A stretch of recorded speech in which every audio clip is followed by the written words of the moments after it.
منتہا بولی، ڈرائیور اور کار کے ہوتے ہوئے آپ لوگوں کو اکیلے جانے کی کیا ضرورت ہے؟ میں حاضر ہوں کیوں مس صبغہ؟ وہ شرارتی انداز میں صبغہ کو دیکھنے لگا تھا۔ صبغہ کے متعلق وہ ساری معلومات منتہا سے لے چکا تھا۔ منتہا سے اس کی اچھی دوستی ہو گئی تھی۔ عریش کے سوال پر صبغہ گڑبڑا سی گئی۔ وہ بولی، مجھے معلوم نہیں تھا کہ آپ زہران کے دوست ہیں۔ اس دن کے لیے سوری۔ او نہیں، سوری کی ضرورت نہیں ہے۔ آپ بولیں تو میں ہمیشہ کے لیے آپ کا ڈرائیور بننے کو تیار ہوں، عریش نے شوخ لہجے میں کہا تھا۔ اور صبغہ کے سرخ ہوتے چہرے کو دیکھ کر منتہا فوراً بولی تھی، واپس آ کر پیپر کی تیاری بھی کرنی ہے، ہمیں اب چلنا چاہیے۔ منتہا کے بھرپور تعاون سے صبغہ اور عریش کی منگنی ہو گئی تھی۔ سب کچھ بہت اچانک ہوا تھا، جس پر صبغہ کو منتہا پر بہت غصہ تھا، اور عریش منتہا کے اتنی مدد کرنے پر اس کے اچھے اخلاق کا گرویدہ ہو چکا تھا۔ منتہا کے دل میں بھی محبت کی کونپل پھوٹنے لگی تھی، جس نے اس کو بے بس کر دیا تھا۔ زہران جیسے خڑوس انسان سے محبت کرنا واقعی بہت صبر آزما کام تھا۔ اس کی بیزاری اور اپنے آس پاس سے یکسر بیگانہ رہنا منتہا کو ایک آنکھ نہ بھاتا، مگر اپنے اس جذبے کو وہ دبا نہیں سکی تھی۔ غیر محسوس انداز میں اس کو اپنانے لگی تھی۔ جو چیز اس کو ناپسند تھی منتہا کو بری لگنے لگی تھی، جو چیز اس کو پسند ہوتی منتہا کو قدرتی طور پر اس چیز سے محبت ہو جاتی۔ اس کی زندگی میں ہر طرف زہران ہی تھا۔ ایاز صاحب کے دوست کے بیٹے کی شادی تھی، جو کہ دوسرے شہر میں آباد تھے۔ ایاز صاحب فیملی کے ساتھ 3 دن کے لیے وہاں چلے گئے۔ زہران اپنے بزنس کے کام کی وجہ سے رک گیا تھا، اور منتہا کی کچھ ضروری کلاسز تھی، جس کی وجہ سے وہ چاہتے ہوئے بھی نہ جا سکی۔ آنکھوں پر ہاتھ رکھے وہ سونے کی کوشش کر رہی تھی، لیکن بخار سے تپتا بدن اور سر سے اٹھتی ٹھیسیں اسے سونے نہیں دے رہی تھی۔ ہلکی سی دستک کے ساتھ دروازہ کھلا، سامنے زہران کھڑا تھا۔ تم نہیں گئی؟ منتہا، مجھے لگا تم بھی ساتھ گئی ہوگی، تمہارے کمرے سے روشنی آ رہی تھی تو میں آ گیا یہاں۔ وہ یہاں آنے کی وجہ بتاتے ہوئے سامنے صوفے پر بیٹھ گیا تھا۔ اس کا لہجہ باقی دنوں سے کافی نرم تھا۔ ہاں، میری کچھ ضروری کلاسز ہیں، ورنہ میں ضرور جاتی۔ وہ بیڈ کے ساتھ ٹیک لگا کر بیٹھی تھی۔ تمہاری طبیعت ٹھیک نہیں لگ رہی مجھے، کھانا کھا لیا تم نے؟ وہ بہت فکر سے پوچھ رہا تھا۔ میں ٹھیک ہوں، طبیعت کچھ عجیب سی ہے، سر میں درد ہے۔ وہ کھانے والی بات کو اگنور کرتے ہوئے بولی تھی۔ میڈیسن لی تم نے؟ زہران نے اٹھ کر اس کے ماتھے کو چھوا تھا۔ تمہیں تو بہت تیز بخار ہو رہا ہے۔ فکر مندی اس کے چہرے سے جھلکنے لگی تھی۔ اور جانتا ہوں میں، تم نے میڈیسن بھی نہیں لی ہوگی۔ وہ ایسے بول رہا تھا جیسے منتہا کو عرصے سے جانتا ہو۔ بہت لاپرواہ ہو تم۔ نفی میں سر ہلاتے وہ کمرے سے باہر نکل گیا تھا۔ کیا یہ مجھ سے ناراض ہو گیا ہے؟ منتہا کے چہرے پر تاریک سا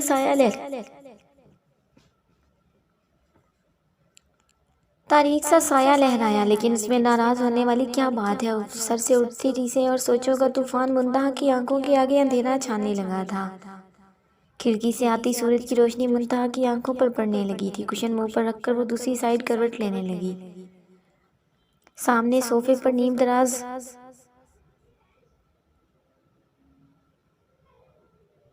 زہران پر نظر پڑی۔ یہ یہاں کیا کر رہا ہے؟ منتہا اٹھنے کی کوشش کرنے لگی، مگر نکہت سے وہ اٹھ نہ سکی۔ رات کی سب باتیں اس کو یاد آنے لگی تھی۔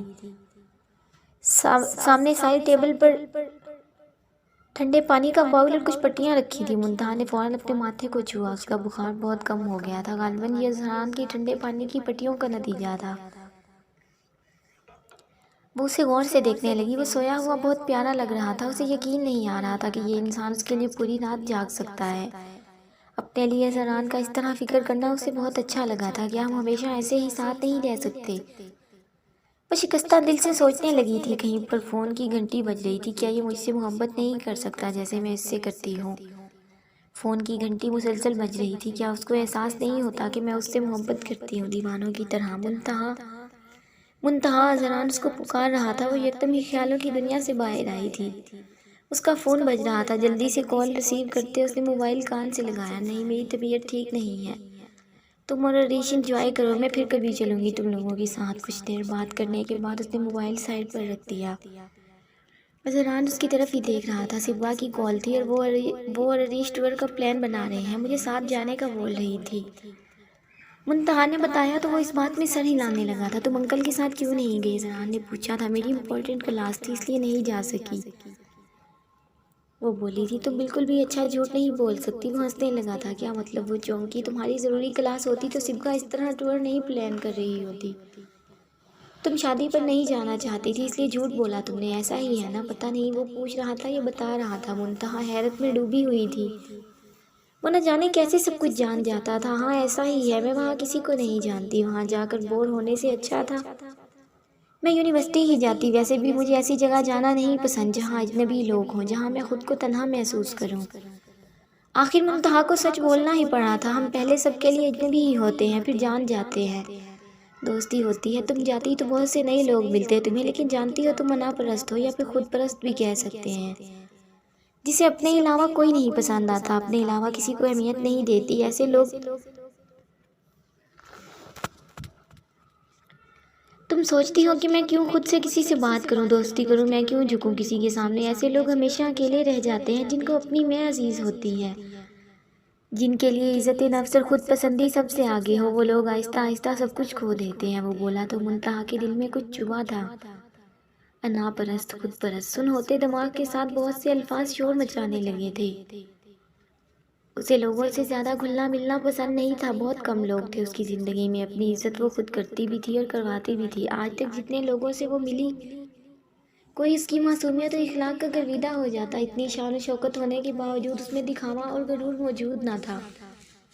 عاجزی اور مخلص پن اس کی رگوں میں دوڑتا، اور آج ایک نیا انکشاف ہوا تھا، اور وہ سیدھا اذہان نے کیا تھا، اور وہ سید اذہان نے کیا تھا، جسے ملے ہوئے منتہا کو 3 سال ہو گئے تھے۔ وہ آج اس کو بتا رہا تھا کہ وہ کیا ہے۔ انا آزادی ہے وہ، اگر اذہان کے علاوہ کوئی اور یہ بات کرتا تو اس کا منہ نوچ لیتی، مگر یہاں وہ بے بس تھی، وہ غلطی کر بیٹھی تھی، ایسے انسان سے محبت کر بیٹھی تھی جو کہ اتنا بھی نہ جان سکا کہ اس کے سامنے بیٹھی ہوئی لڑکی اس کی محبت میں خود کو فنا کر رہی ہے۔ کیا اس خوبصورت انسان کو کسی نے نہیں بتایا اس طرح کی باتیں کرتا وہ کتنا زہر لگتا ہے؟ منتہا کے دل نے اس سے سرگوشی کی تھی، چلو تم فریش ہو جاؤ، میں ناشتہ لے کر آتا ہوں تمہارے لیے۔ وہ مسکراتا ہوا اس کو ہدایت دیتا باہر نکل گیا تھا، اور وہ اسی حالت میں بیٹھی اس کے لفظوں کو سمجھنے کی کوشش کر رہی تھی۔ اف اللہ، کیا سمجھتا ہے یہ لڑکا خود کو؟ منتہا نے غصے سے تکیہ اٹھا کر دروازے کی طرف پھینکا تھا، جہاں سے ابھی وہ باہر گیا تھا۔ تھوڑی دیر میں وہ فریش ہو کر نیچے جا رہی تھی، نکاہت کے مارے اس سے چلا بھی نہیں جا رہا تھا، ہلکا ہلکا بخار اب بھی تھا۔ ذرا نے اپرن باندھے ناشتہ تیار کر رہا تھا۔ منتہا کو ہلکی سی شرمندگی کے ساتھ حیرت بھی ہوئی۔ پراٹھا، آملیٹ اور پھر چائے کا کپ رکھتے ہوئے وہ خود بھی منتہا کے سامنے ہی بیٹھ گیا تھا۔ یہ سب آپ نے کیسے بنایا ہے؟ منتہا امپریس ہوتے ہوئے پوچھنے لگی تھی۔ اب تمہاری طرح تو نہیں ہوں میں، جسے چائے بنانا بھی نہ آتی ہو۔ وہ ہنسنے لگا تھا۔ میں بہت اچھا شیف ہوں، ہر طرح کے کھانے بنا کے کھلا سکتا ہوں تمہیں۔ امریکہ میں مما کی ہیلپ کرواتا تھا میں، ہم مل کر کام کرتے تھے وہاں۔ وہ منتہا کو پھر سے حیرت میں ڈال رہا تھا۔ ناشتہ بہت ہی مزے کا تھا، اسے ہر بار لگتا جیسے اذہان سے پہلی بار مل رہی ہو۔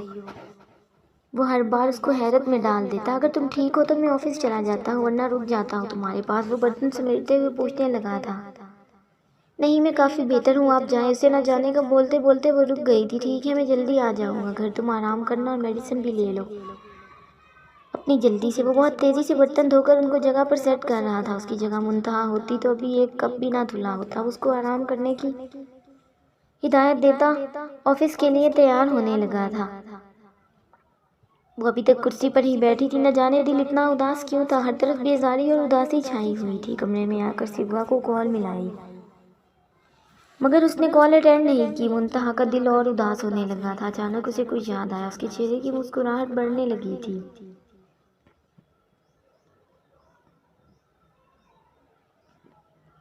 بی جان، میں بہت مصروف ہو گئی تھی، ٹائم ہی نہیں ملتا تھا، لیکن آپ بہت یاد آتی تھی مجھے۔ میرے بچے جن سے ہمیں ملنا ہوتا ہے، بات کرنی ہوتی ہے، ان کے لیے ٹائم خود ہی نکل آتا ہے، جیسے آج تم آ گئی۔ منتہا کے بہانوں پر بی جان نرمی سے اس کو بھاور کروانے لگی تھی۔ بی جان، منتہا شرمندہ سی ہوتی دونوں بازو ان کی گردن کے گرد حمائل کر گئی تھی۔ بی جان منتہا کی استاد تھی، جن سے منتہا نے قرآن اور نماز سیکھی تھی۔ بچپن سے بی جان کا ہاتھ منتہا کے سر پر تھا۔ نورانی چہرے والی وہ بڑی عمر کی خاتون منتہا کے لیے بہت قابل احترام تھی۔ زندگی کی مصروفیت میں الجھے ہوئے منتہا ان سے بہت کم ملتی تھی، اور آج پھر ان کے سامنے بیٹھی تھی۔ میرے بچے اتنے اداس کیوں ہو؟ منتہا کو غور سے دیکھتے ہوئے بولی۔